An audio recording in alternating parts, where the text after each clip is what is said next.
வேட்டையன் வந்து ஜெயிலரோட பெருசா இருக்கும். என்ன காரணம்னா ஜெயிலர் வந்து இன்னும் நான் வந்து வயசானாலும் சொல்ற மாதிரி படையப்பால் டயலாக் சொல்ற மாதிரி தான். அவர் இன்னும் இளமையாக தான் இருந்துட்டு இருக்காரு. பெரிய ஓப்பனிங் இருக்குது. அது இந்த தியேட்டர் முதல் இடத்துல வேட்டையன் படம் போடுறது வந்து இந்த பகுதி மக்களுக்கு ஒரு மிகப்பெரிய என்டர்டைன்மெண்டா இருக்கும். கண்டிப்பா வெற்றி படமா இருக்கும். இப்ப தியேட்டர் உண்மையாவே திருப்தியா இருக்குங்களா? நிச்சயமா திருப்தியா இருக்கும். நல்லபடியா இருக்கும். வசூல் அதாவது ரிப்போர்ட் கலவையா இருந்தா கூட வசூல் பெரிய வசூல் பண்ணிச்சு அந்த படம். அவரு உடம்பு முடியலன்னா உடனே ரெடியாகி வந்துடுவாரு. அவர் குதிரை மாதிரி விழுந்தாலும் உடனே எந்திரிச்சிருவாரு. உலக லெவலில் எடுத்துட்டு நம்மளை அப்படியே விஞ்ஞான வளர்ந்துருந்த ஜப்பான் சைனாவோட புதுசாக தியேட்டர் கட்டிட்டு இருக்காங்க. அந்த தியேட்டர்ல பாக்குற அந்த எக்ஸ்பீரியன்ஸ் கட்டாயம் நீங்க வீட்டுக்கு வந்து பாத்தீங்கன்னா வராது.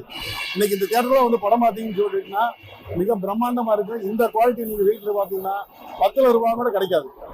அப்புறம் ஆடியன்ஸோட உட்காந்து படம் பார்க்கும்போது அதனுடைய எஃபெக்டா வேற மாதிரி இருக்கு. அதாவது இன்னைக்கு பல்லடத்துல இந்த தியேட்டர் வந்து ஓபன் ஆயிருக்கு.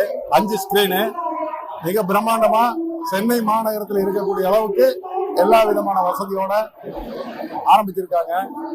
இங்க ஒரு 30-40 கிலோமீட்டர் ரேடியேஷன் இருக்கக்கூடிய எல்லா ஆடியன்ஸுக்கும் ஒரு அற்புதமான, அதாவது ஷாப்பிங்கு, பிளே ஜோனு எல்லாம் கலந்த ஒரு தியேட்டரை வந்து உருவாக்கியிருக்காங்க.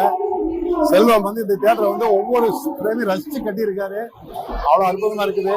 என்ஜினியர் புண்ணியமூர்த்தி சார், ஆனந்த், அவங்கெல்லாம் வந்து இந்த மாதிரி ஒரு சின்ன ஊர்ல இவ்வளவு பிரம்மாண்டமா கட்டியிருக்கிறது எங்களுக்குலாம் ரொம்ப பெருமையா இருக்குது. இந்த தியேட்டரை பொறுத்தளவுல வந்து இருக்கு ஆடியன்ஸ்க்கு எல்லா தியேட்டருமே அட்மாஸ். இது ஒரு பெரிய பிளஸ் பாயிண்ட். வேற எங்க நீங்க இந்த மாதிரி பார்க்க முடியாது. எல்லா ஊர்லயும் பாத்தீங்கன்னா ஒரு தியேட்டர்ல 2 தியேட்டர் அட்மாஸ் இருக்கும். இந்த தியேட்டர்ல 5 தியேட்டருமே அட்மாஸ் போட்டிருக்காங்க. சீட்ஸ் எல்லாம் வந்து இருந்துட்டு உலக தரத்தில் இருக்குது.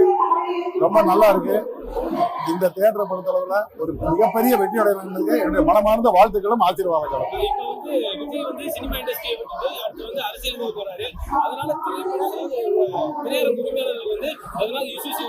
ஒண்ணும் வராது. எல்லா நடிகர்களும் இன்னைக்கு விஜய்க்கு பின்னால் நிறைய நடிகர்கள் இருக்காங்க. எம்ஜிஆர் சிவாஜிக்கு அப்புறம் ரஜினி கமல் வந்தாங்க. ரஜினி கமலுக்கு அப்புறம் விஜய் அஜித் வந்தாங்க. விஜய் அஜித் அப்புறம் அடுத்த ஜெனரேஷன் வருவாங்க.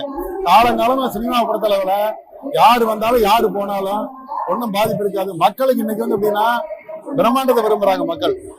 எல்லாம் பேன் இண்டியா படங்கள் தான் ஜாஸ்தி வருது. அதனால யாரும் ஒருத்தர் நம்பி இன்னைக்கு சினிமா இல்ல. சினிமாவை பொறுத்தவரை ஒரு கூட்டுமைச்சா மாறிடுச்சு. எல்லா மொழிகளையும் எல்லா நடிகர்களும் நடிக்க ஆரம்பிச்சுட்டாங்க. அதனால அப்புறம் இந்த மாதிரி தியேட்டருக்கு வந்து பாத்தீங்கன்னா மக்கள் வந்து ரொம்ப அட்வான்ஸ்ல இருக்கிறாங்க. எல்லா விதத்திலையும் அவங்க வந்து ஸ்பெண்ட் பண்றதை பத்தி கவலைப்படுறது இல்லை. குவாலிட்டி வேணும்னு நினைக்கிறாங்க.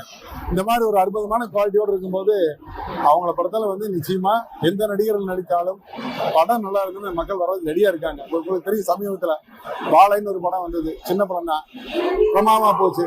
இப்போ ஓடிட்டு இருக்கக்கூடிய லப்பர் பந்து எக்ஸ்ட்ராடினரியா போயிட்டு இருக்குது.